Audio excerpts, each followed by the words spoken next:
Good afternoon. My name is Jesus Vázquez from the University of Seville. I'm going to present this work entitled Effect of the Model Geometry in Fertig Fatigue Light Prediction. This presentation contains the following sections. First, the objective, Fertig Fatigue test, fatigue prediction model, results, and finally the conclusion. There is a popular type of Fertig Fatigue test in which a dot-bomb type test specimen is in contact with a cylindrical part. This type of test has a simple geometry, assuming that both contacting bodies behave as elastic half planes. There are analytic elastic solutions for the contact surfaces. Also, this type of geometry is suitable to be studied using 2D finite element models. Say, for example, plane stress or plane strain behavior. These 2D models are faster and easier to analyze than the 3D models. So, at first glance, this type of models are appropriate in order to study the fatigue behavior of this type of test. But there is an important concern. The actual geometry is 3D. So a question arises. How does the simplification affect the fatigue analysis? This is the objective of this work.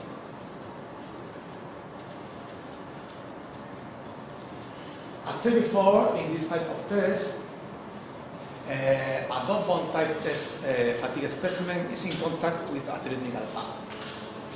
In this picture, we can see the skins of the experimental assembly, the contact path, and the test specimen. In this type of test, initially the contact path is pressed against the dot-bomb type test specimen. Later, a cyclic axial load is applied to the test specimen, producing a cyclic tangential load. This tangential load produces small relative displacements between the contacted surface, producing a time variable contact stresses. In this photograph, we can see the typical scar produced in one of these tests.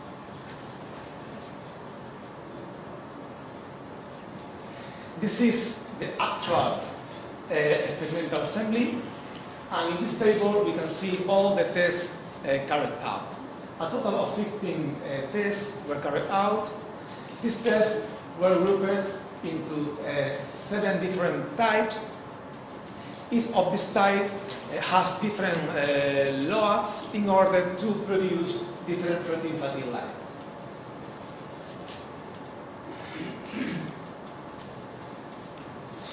The fatigue model used in this work is based on a previously one proposed by the authors. This model considers that the total fatigue life is the sum of the crack initiation life plus the crack propagation life. The crack initiation life is the number of cycles required to initiate or nucleate an initial crack with a length equal to A. For this, the stress and strain fields along the prospective crack path must be calculated.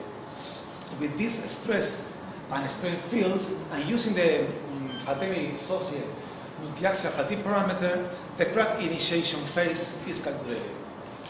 On the other hand, the crack propagation phase is considered as the number of cycles required to propagate the initial crack up to the final fracture of the test specimen. For this, we need to integrate a crack growth law. In this work, the crack growth law proposed by Llano has been considered. This crack growth law takes into account a modified threshold which considers the actual crack length.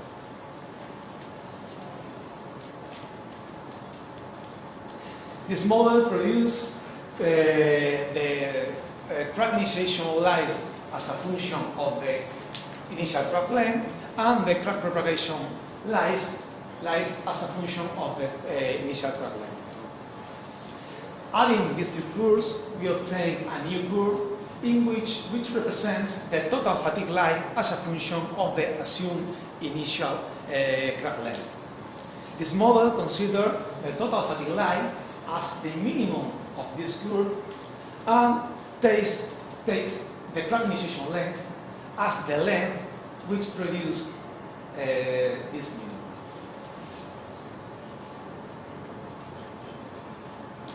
In order to analyze the influence of the finite element model in the fretting fatigue behavior, we have considered three different models. Two bidimensional models, say 2D models, in which the contact pair is modeled assuming plane stress or plane strain behavior, and a 3D model which resembles the actual geometry of the contact pair. In this plot, we can see the mesh used in the 2D models. This mesh has approximately 43,000 elements with a minimum S size of 25 microns. In this plot, we can see a contour plot of the axial stress produced in one of these simulations.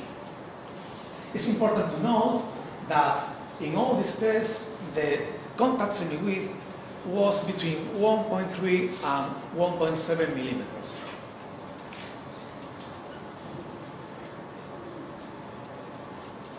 In this other picture, shown the mesh of the 3D finite element model. This mesh has approximately 150,000 elements, having a minimum X size of 50 microns. In the right picture, we can see a contour plot of the axial stress produced in one of these tests. Also, in this zoom, we can see the contact stresses produced at the contact zone. In this other plot, it is presented the bidimensional axial stress obtained with one of these 3D models.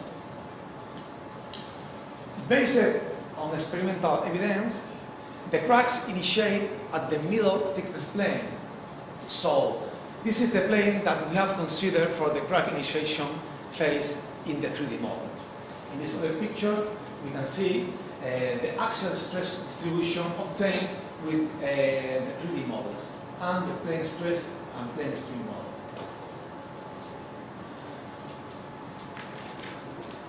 We can see more or less that close to the surface, both 2D models produce similar results, and the 3D model produces lower axial stresses.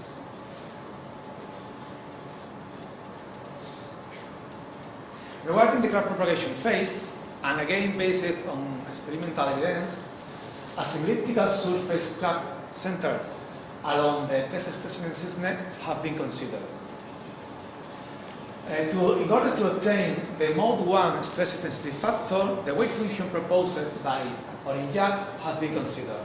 This wave function allows us to consider a bivariant opening stress distribution, and in this way study the differences obtained with the 2D and 3D models.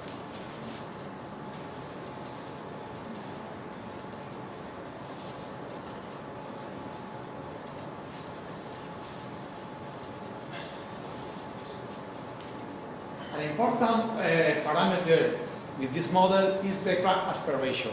As we can see in this movie, the crack aspect ratio evolves as the crack grows.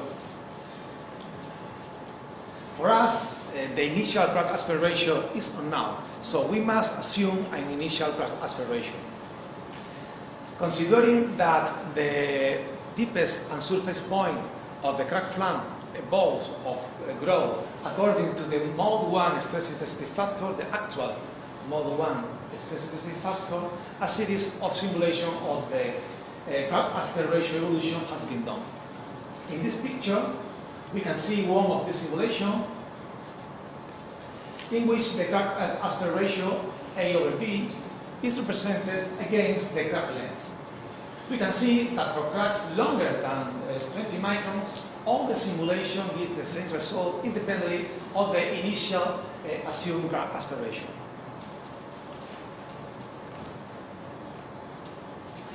In this other plot, we can see the mode 1 stress intensity factor evolution against the crack length. This is for the 3D model and obtained at the deepest point of the crack flange. We observe that there are jumps in the plot.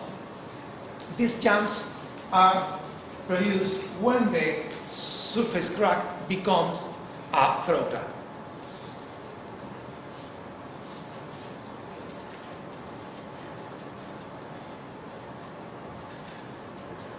It doesn't work.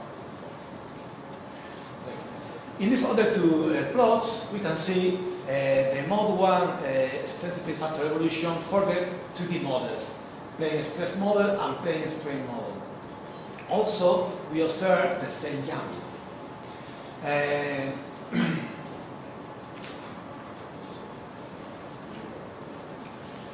In this plot, it is presented the experimental life versus the predicted life.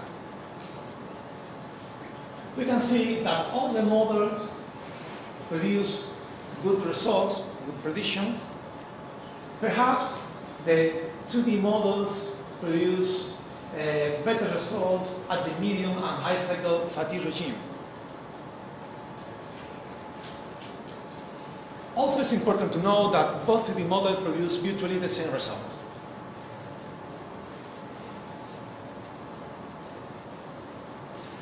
Another important parameters in the model is the percentage of the crack initiation phase and the crack initiation length. In this plot are represented these two parameters as a function of the predicted life. We can see that all the models produce similar percentage of the crack initiation phase, and on the other hand, we can see that the 3D models produce longer crack initiation length than the 2D models. Also, it's important to know that all the crack initiation length are always longer than 20 microns. The crack length at which all the crack initiation evolution converge.